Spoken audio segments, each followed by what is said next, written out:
Hi friends, వెలుగువైపు ఛానల్కి స్వాగతం. ఈ రోజుల్లో మనం చూస్తుంటే ప్రతి ఒక్కరి ముఖం మీద ఒక చిన్న చిరునవ్వు ఉన్న గుండెల లోపల మాత్రం ఏదో ఒక బాధ, ఏదో ఒక భయం దాచుకుని జీవిస్తున్నారు. కెరియర్ గురించి, ఆరోగ్యం గురించి, లేదా ప్రాణంగా నమ్ముకున్న వాళ్ళు దూరం అవ్వడం వల్ల వచ్చే బాధ.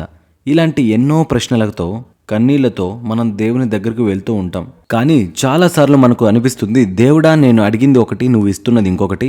నేను రొట్టెని అడిగితే నువ్వు నాకు రాయిని ఇస్తున్నావేమో, నేను సంతోషాన్ని అడిగితే నువ్వు నాకు కష్టాలను ఇస్తున్నావేమో అని. కానీ ఈరోజు లూకాసు వార్త 11:11 ద్వారా ఈ బాధలో ఉన్న మీకు దేవుడు ఒక గొప్ప సత్యం చెప్పాలి అని అనుకుంటున్నాడు. మీలో ఏ తండ్రైనను తన కుమారుడు చేపనడిగితే వానికి పామునిచ్చునా? ఈ ఒక్క వచనం మీ లైఫ్లో ఉన్న డిప్రెషన్ని, స్ట్రెస్ని ఎలా పోగొడుతుందో ఈరోజు మనం చాలా లాజికల్గా, ఎమోషనల్గా డిస్కస్ చేద్దాం. వీడియో ఎక్కడ స్కిప్ చేయకుండా చూడండి.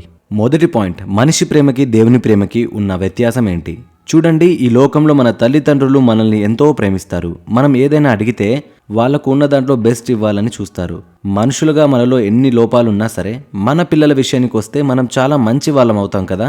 ఇప్పుడు ఆలోచించండి, మనల్ని సృష్టించిన ఆ పరలోకపు తండ్రి తన స్వరూపంలో మనల్ని చేసుకున్నారు. సాధారణమైన మనుషులం మన పిల్లలకి చెడు చేయకుండా ఉన్నప్పుడు ప్రేమ స్వరూపి అయిన ఆ దేవుడు నీకు చెడు చేయాలని ఎలా చూస్తాడు? లూకా 11:11 అన్నట్లు, నీవు చేపనడిగితే ఆయన నీకు పామునివ్వడు. దాని అర్థం ఏంటంటే దేవుడు నీకు ఎప్పుడూ హాని చేయడు. ఈరోజు నీవు పడుతున్న బాధ ఆయన నీకు ఇచ్చిన శిక్ష కాదు, రేపటి నీ భవిష్యత్తు కోసం ఆయన నిన్ను సిద్ధం చేస్తున్నాడు. ఒక ప్రాసెస్లో ఉన్నావన్నమాట.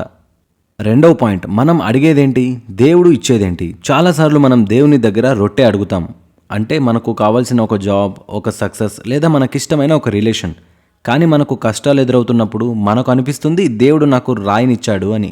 కానీ ఒకటి గుర్తుపెట్టుకోండి ఫ్రెండ్స్, రాతిని కఠినంగా చెక్కితేనే కదా అది ఒక అద్భుతమైన శిల్పం అవుతుంది. ఆ శిల్పికి తెలుసు రాతిని ఎక్కడ కొట్టాలో, ఎక్కడ చెక్కాలో. మన లైఫ్లో వచ్చే బాధలు దేవుడు మనకిచ్చిన రాళ్ళు కాదు, అవి మన జీవితాన్ని ఒక గొప్ప శిల్పంగా తీర్చిదిద్దే ఊలి దెబ్బలు. నువ్వు చేపనడిగితే ఆయన నీకు పామునివ్వడు. కానీ ఒకవేళ నువ్వు తెలియక పాముని అడిగితే, అంటే రేపు నీ లైఫ్ నాశనం చేసే విషయం. ఆయన నిన్ను ప్రేమిస్తున్నాడు కాబట్టి ఆ పామును నీకు దరి చేరనివ్వకుండా ఆపేస్తాడు.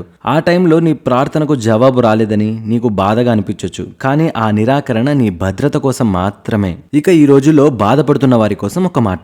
ఎకానమీ పడిపోవడం వల్ల ఉద్యోగాలు కోల్పోయిన వారు, ఫ్యామిలీ ప్రాబ్లమ్స్ వల్ల తీవ్రమైన మానసిక ఒత్తిడి అనుభవిస్తున్నవారు. మీరు అనుకోవచ్చు, దేవుడు నన్ను మర్చిపోయాడు అని, నా ప్రార్థన వినట్లేదు అని. కానీ లూకా 11:13 ఆయన ఇంకో అద్భుతమైన మాట అంటాడు. మీరు చెడ్డవారయ్యుండియు మీ పిల్లలకు మంచి ఇవ్వాలని అనుకుంటున్నారు. పరలోకమందున్న మీ తండ్రి తన్ను అడుగువారికి పరిశుద్ధాత్మను ఎంతో నిశ్చయంగా అనుగ్రహించుచున్నాడు కదా అని అంటాడు. దీని అర్థం ఏంటంటే, దేవుడు నీకు కేవలం నువ్వు అడిగిన లోకపు వస్తువుల్ని ఇవ్వడం మాత్రమే కాదు, నీకు ఈ బాధలను తట్టుకొని నిలబడే బలాన్ని ఇస్తాడు. పరిశుద్ధాత్మ అంటే నీ గుండెల్లో నీకు తోడుగా ఉండే ఒక ఆదరణకర్త.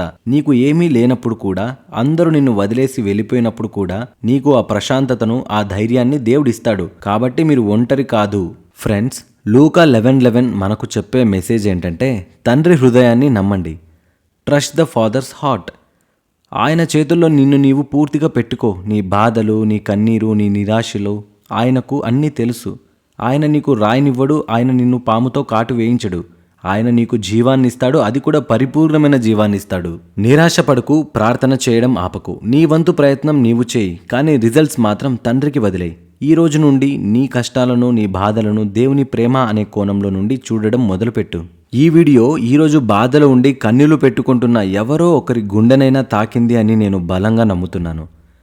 మీ ఫ్రెండ్స్ ఎవరైనా డిప్రెషన్లో ఉన్నా, బాధలో ఉన్నా, వాళ్ళకి ఈ వీడియోని తప్పకుండా షేర్ చేయండి. వారికి ధైర్యం చెప్పండి. దేవుని వాక్యం ద్వారా మన జీవితాన్ని వెలుగు వైపు నడిపించుకోవడానికి మన ఛానల్ని సబ్స్క్రైబ్ చేసుకోండి. మర్చిపోకండి. దేవుడు మిమ్మల్ని దీవించునుగాక. సెలవు.